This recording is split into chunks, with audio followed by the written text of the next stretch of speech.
Welcome back to One Book, One Louisa. I'm Miss Spade, and joining me today are Dottie and Roz.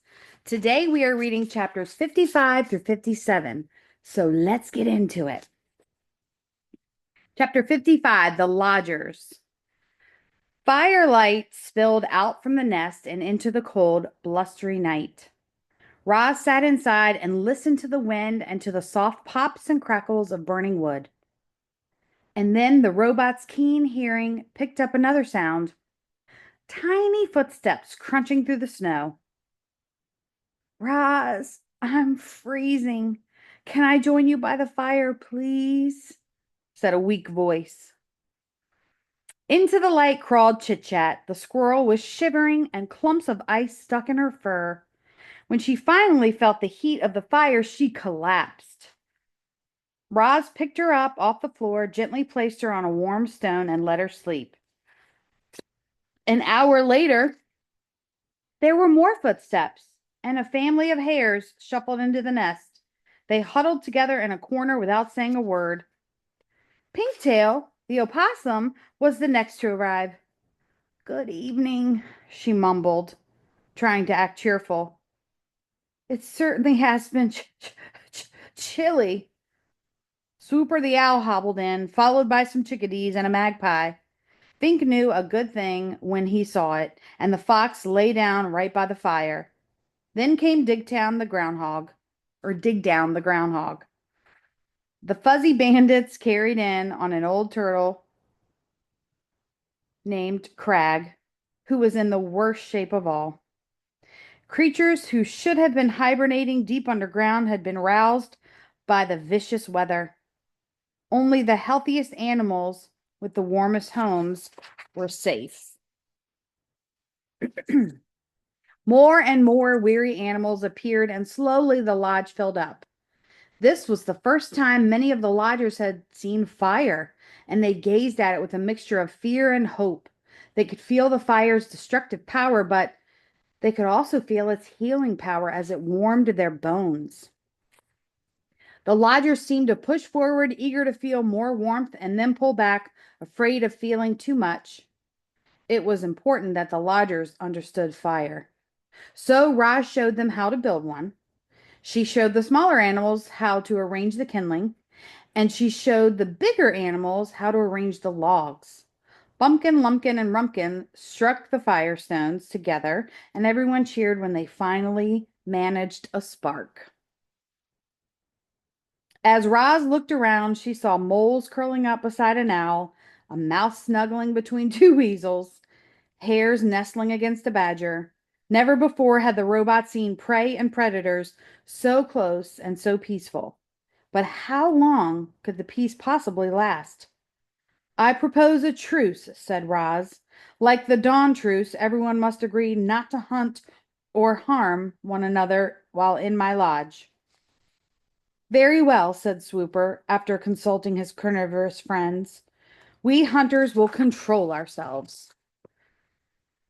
Then it is settled, said Roz. My hope is a safe place for all. One by one, the lodgers each fell into a deep sleep. Even the nocturnal creatures, usually wide awake at that hour, gave in to the coziness of the nest. The robot stood out of the way and quietly tended to the fire as her guests slept through the night. Only when daylight was streaming in through the door did the lodgers finally begin to stir. You are all welcome to stay here as long as you like, said the robot as the animals rubbed sleep from their eyes. My home is your home. Thanks a lot, Roz. Fink carefully stepped over a hare and a woodpecker on his way to the door. I don't think I would have survived another night on my own. It was just too bad. Cram we can't cram a few more creatures in here. And the fox slipped outside. The robot looked down at the fur and feathers that now carpeted the floor. The nest had been completely full that night. If any more animals showed up, they'd be left out in the cold. But Roz was not about to let that happen. Chapter 56, The New Lodges. The second lodge would have to be bigger than the first if it was going to fit the bull moose. He was a towering hulk of an animal and had a thick coat of fur, but even he was struggling with the frigid temperatures. Broadfoot lived on the other side of the pond and in a dense section of forest that was home to many animals, most of whom were in desperate need of a good thaw. The winter days were short, so there was no time to waste. And rather than walking all the way around the pond, Roz tested its frozen surface to see if it was safe to cross.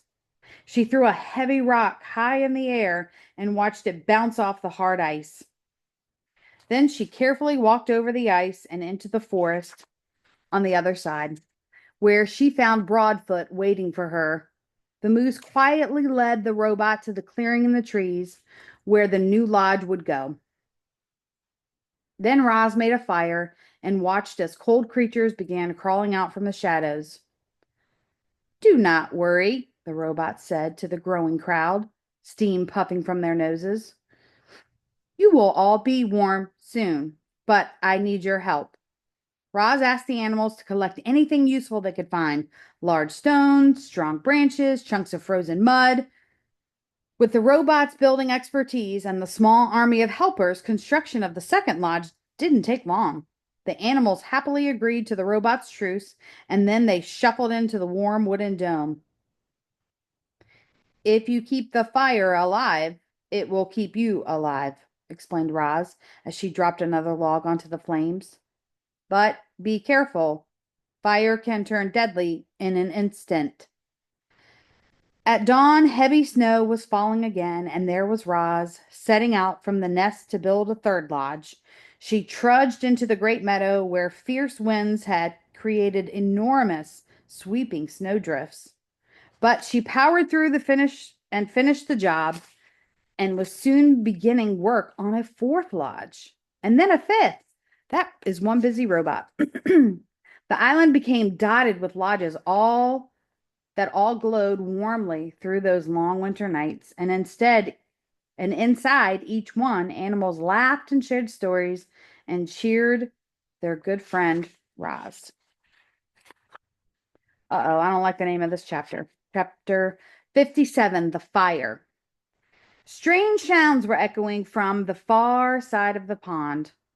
What started as a low murmur gradually swelled to a chorus of terrified voices. There was an eerie glow in that part of the forest, and a thick plume of smoke began rising up from the snowy treetops. Roz charged across the ice and found the second lodge completely engulfed by a raging fire. Frightened animals were running in every direction, fleeing for their lives through the deep snow. What happened? Shouted Roz as Broadfoot galloped wildly past. We put too many logs in the fire pit, he said without stopping. The flames climbed up to the ceiling. My baby is still in there, cried a mother hare, pointing at the burning lodge. Somebody help! Somebody please help! Roz didn't hesitate. She plowed through the snow and ducked into the lodge. Flames and smoke were everywhere. A tall stack of logs blazed in the fire pit, and in the far corner, a tiny ball of fur was shaking with fear. Crouching low, the robot wound her way beneath the smoke and around the flames and gently scooped up the young hare. Do not worry, Roz yelled over the roar of the fire. You are going to be okay. She turned to leave, but the doorway had started to crumble. So she shielded the hare with her body and smashed right through the walls of the lodge. Sizzling pieces of wood went flying as the robot and the hare burst outside into the soft snow. Oh, darling, you're all right, cried the mother hare, pulling her daughter close. Thank you for saving my baby, Roz. Now that everyone was safely away, the robot turned her attention to putting out the fire. The glowing eyes darted around as she computed a plan. Then, with all the strength in her legs, Roz launched herself high up into the snowy branches to the nearest pine tree. A moment later, the tree was shaking violently, and heaps of snow were sliding from its branches and pouring onto the flames like an avalanche. Steam hissed up through the smothering mound of snow. The flames quickly died, the snow quickly melted, and within minutes, all that remained was the charred foundation of the lodge. Roz dropped down from the tree and waited as the frightened animals slowly returned. Then she said to them, "Would you like another lodge?" The animals looked at one another, unsure of what to do. Understandably, they were afraid of another fire breaking out, but they were far more afraid of the deadly cold. So they pulled together and worked with Roz and built a bigger, better lodge on top of the old one. It had a taller ceiling and a deeper fire pit. It was made with more rocks and less wood, and it had a supply of water for emergencies. But the most important safety features of this rebuilt lodge were the lodgers themselves, who now had a whole new respect for fire. Okay, let's stop and think about what we know. Whew, there's a lot happening. So Roz saw a need. She saw a problem. There were a lot of animals freezing and who needed shelter and warmth. And so she started out welcoming them into her lodge, but then realized there's far too many animals to fit into one lodge. So she ended up building 5 different lodges. But then tragedy struck, and one of the lodges caught fire. Thank goodness no one was hurt. Roz went in and saved a baby hare, which I think was very courageous, especially for a robot who is not a human and should not really have feelings of empathy and compassion. But she saved the hare, and they decided to rebuild the lodge with a different lens, a lens of safety, more room for the fire pit, a higher ceiling, and some water for in case of emergencies. I'm hoping that winter is drawing to a close because I really want Bright Bill to come home. But we'll just have to wait and see, I guess. Until then, keep reading because readers are leaders, and we'll see you next time.